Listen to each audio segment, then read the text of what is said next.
Hey guys, in this video I want to give you a quick update for my death trap rogue and also share with you some of the recent insights that I have learned over the past few days.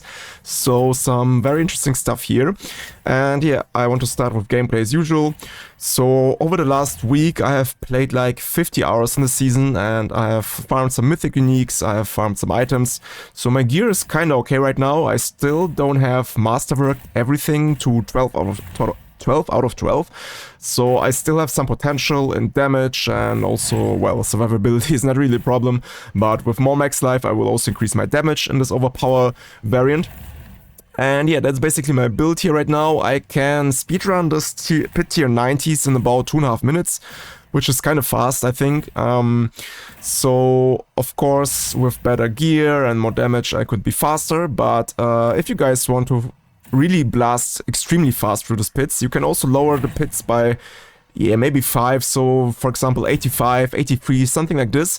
I could just dash around the map and everything would just die from my death traps that I cast during dashes, so I could just zoom through the map and everything would die. But here I just like to fight for a bit as well and do this higher pits for also slightly better loot. At the end of the day, at least I feel like it's better loot if you do some higher pits. I don't know about that exactly, but whatever. So just wanted to showcase you this. Also, my rotation has changed a bit. We have some new skills here. So instead of poison imbuement, I'm using poison trap. Instead of shadow imbuement, I'm using poison trap right now. I also have dropped shadow stab because it's just not needed, either for mobility, neither for breaking CC. And yeah, so now I also have Blade Shift here back again and also Caltrops. So Caltrops and Poison Trap just gives me more damage for elite packs or boss fight at the end. And also I'm trying to fight enemies at distance, because I have realized that we have a very powerful skill in the skill tree, which is the Deadeye node, which gives us 30% more damage versus distant enemies. And for that reason it's a very good idea to stay at distance and yeah, just throw the death traps around a distant enemy, basically, instead of staying in the middle of the pack. And that's what I also did in this run. Except for bosses. In boss fights you don't want to keep distance, because you want to trigger multiple hits from death trap. Like, how to explain it? So if enemies resist your pulls from death trap, I can actually show you this in game. So if you take a look at the skill here, so here the Supreme Death Trap says enemies that resist Death Trap pulls in are hit again for some amount of damage, and this is quite a big amount of damage. But this only works if you are in close range. So for bosses you want to stay at close range, okay? While fighting packs you always want to do this at distance, because here we have this Deadeye node, which gives us more damage to distant enemies. So this is something that changed my rotation. Now I want to quickly go over the gears. So here you can see I have found a Shaco with greater FX roll and max resource, so I was quite lucky here.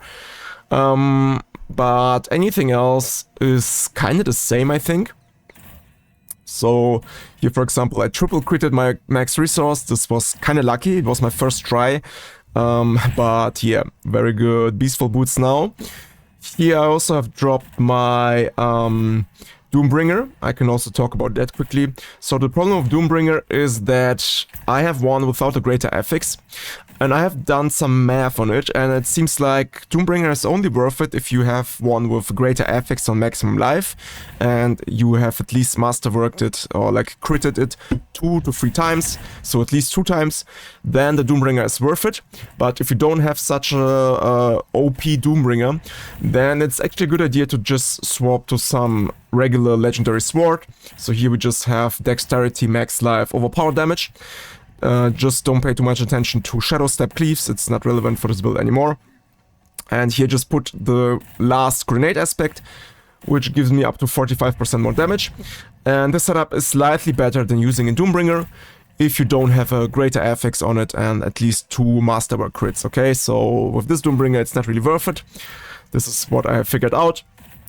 So for that reason you can also use 2 legendary swords. Then also have my Ring of Starless Skies with even double greater FXs on it. So I was quite lucky here. And also Banished Lord Talisman with double greater FXs. So my gear is kind of alright, still missing some masterworks on it, like mentioned. I need to farm some optosites. But now let's talk about some of the recent findings that I have figured out in the last few days. So first of all, big shoutouts to Averlin from Maxroll. He did some concealment testing, and everything that I will tell you right now is based on the testing from Ava. So shoutouts to you, man. And yeah, so what he has figured out is that Concealment has a frame rate of 30. And in Diablo 4, how the game works is that we have 60 frames per second. So this means if a skill has 30 frames per second, it means that we can only cast it 2 times per second. Okay, so this is like the TLDR. It doesn't matter how quick you spam both skills, Concealment will be cast maximum 2 times per second. And what this implicates is that we can only make benefit or make use of our Dance Macabre legendary node here in the Paragon only 2 times per second. So Death Trap is a skill that we can spam around 5 to 6 times per second with very fast attack speed. But so the idea was that if we just push both buttons very quickly, or some players also use macros and they just automate the skills, then the idea was that we can make Dance Macabre be active all the time, basically. But now the recent findings say or apply that this skill will only be active around 30% of the time. So the 75% is effectively more like a 25 to 30% more damage. So some players thought of dropping this Dance Macabre Paragon board and replacing it with something else. But the problem is, without Concealment, you will be exposed to crowd control effects, and especially for pit pushing, you just want to be, unstoppable almost all the time. So you can see here right now, Concealment gives me this unstoppable buff, and this is very helpful for pit pushing. So this is the reason why we still want to use Concealment and Dance Macabre for the pit pushing variant. But also for speed farming, I found out that it's very good as well. Because for speed farming, what you usually do is you just kill enemies by dashing around and using Death Trap at the same time. So in a pit 80 or 85 even, I could just kill all the enemies by just dashing around like this.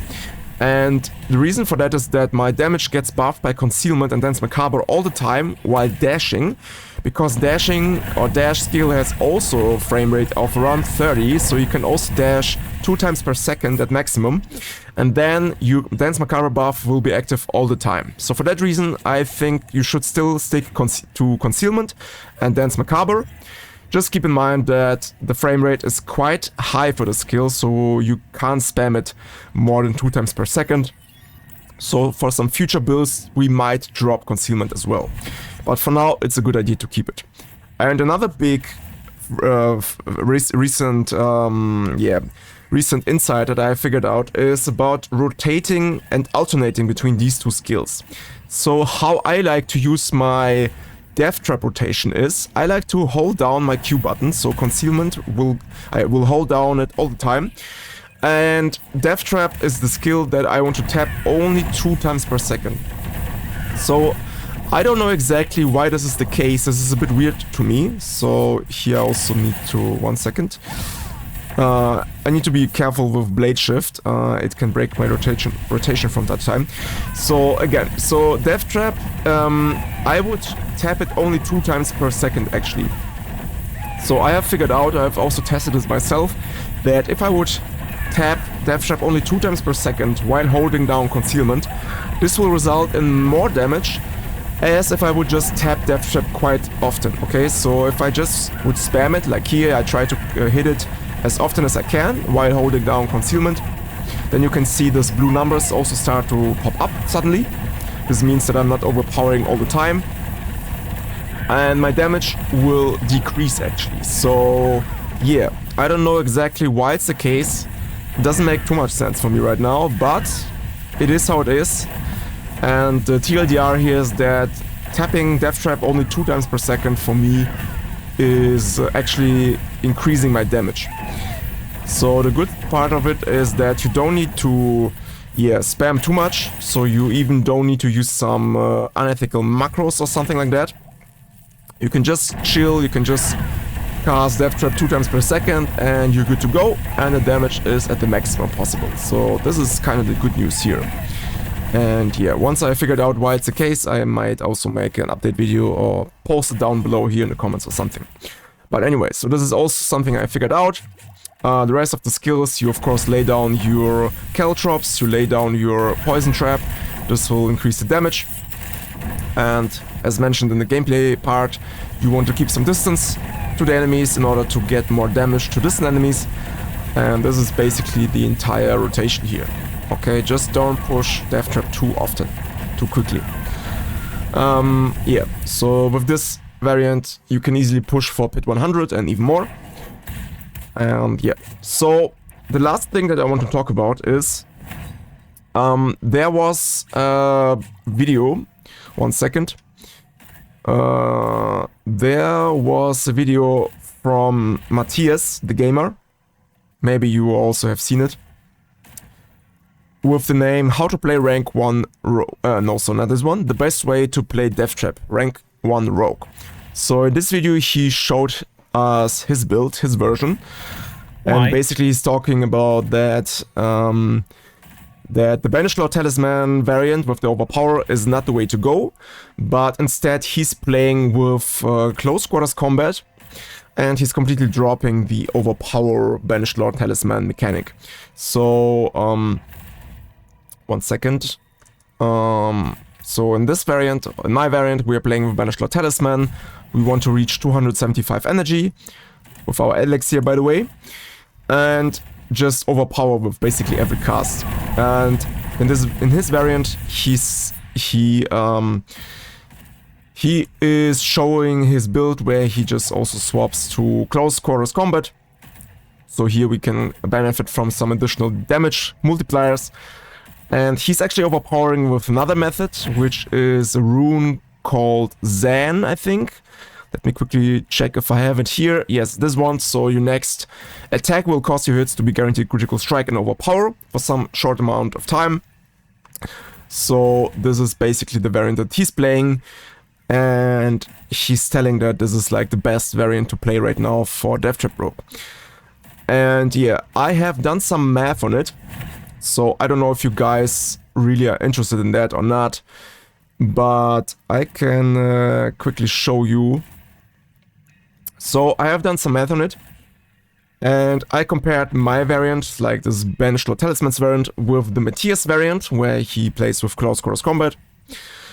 And he is actually true. So the damage output of his build is slightly higher, but it's way less than expected. So in the beginning, many theory crafters thought it would be like 2 to 3 times more damage. But actually that is not the case. So at least for my calculations, his variant, the close quarters combat variant, is around 25% stronger. So it is the better variant for pit pushing. But it also comes with a price. So the variant with close quarters combat also heavily depends on your masterworking. So you want to crit as much stuff on your daggers, for example, on your offensive gear basically, because your offensive gear has this damage to close enemies. So you can see it maybe right now here. I don't know exactly if he's going over all of this items somewhere. Probably yes. But anyways, so this variant is very dependent on masterwork crits, because you really want to hit your damage to close enemies affixes in order to get more damage from close quarters combat, because close quarters combat scales with your damage to close, like your damage versus close bonus. And also that and some other reasons, you also need to activate close quarters combat, so you need to sacrifice one aspect, or you need to play with penetrating shot, so an additional skill in the skill bar in order to activate it. So for me personally, it's not really worth it to switch to this close quarters combat variant for 25% more damage. Also, it's way less tanky. With the Banished Lord Talisman variant, you can reach up to 40 or even 50k life. In this variant, with close quarters combat, you will reach something like 16k life. So for me, at least personally, it's not worth it. But so you guys know, mathematically, it makes some difference. It's 25% more damage. This is only based on my calculations. I know that Sanctum from Mobilitix also have made some calculations, and in his case it's more like 40% more damage. But we have slightly different approaches there, I guess, and at least for my mathematical stuff I did, it's 25%. So yeah, just wanted to update you guys about that. Someone asked me if I could make the math on it. And yeah, so it's up to you. Both variants are very fine. The one is better for pit pushing slightly, but this one is better for overall speed farming and bossing, I would say. And also it's more chill to get the items, in my opinion. But yeah, just wanted to inform you about that.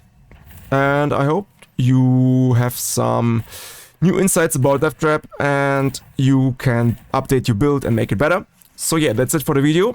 Thanks for watching, guys. Have a nice day. I hope I see you next one, and bye bye.